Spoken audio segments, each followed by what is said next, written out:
વિસ્તારમાં પાણીની કાયમી સમસ્યાનું નિરાકરણ તો લવાયું નથી, પણ બીજી તરફ અવારનવાર પાઇપલાઇનમાં ભંગાણ સર્જાતા કે અન્ય કારણોસર અમૂલ્ય પાણી બિનઉપયોગી વહી જતું હોવાનું જોવા મળતું હોય છે। એક બાજુ પૂર્વ વિસ્તારમાં પીવાનું પાણી પ્રેશરથી મળતું નથી, તો બીજી બાજુ આજે સવારથી આજવા રોડ કમલાનગર પાસે મુખ્ય પાણીની લાઇનમાં ભંગાણ પડ્યું હતું। આ ભંગાણ કેવી રીતે પડ્યું તેની કોઈ જાણકારી અત્યાર સુધી મળી નથી।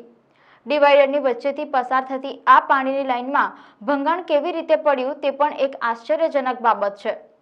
પાણીની મુખ્ય લાઇનમાં ભંગાણના કારણે ડિવાઈડરમાં પાણીના ફવારા નીકળતા જોવા મળ્યા હતા, જેના કારણે હજારો લીટર પાણીનો વેડફાટ થયો હતો। હવે ઉનાળો આવી રહ્યો છે, પાણી મુદ્દે લોકોને સમસ્યાઓ સહેવી ન પડે તે માટે પાલિકા તંત્ર પાણી પૂર્વે પાળ બાંધે તે જરૂરી છે।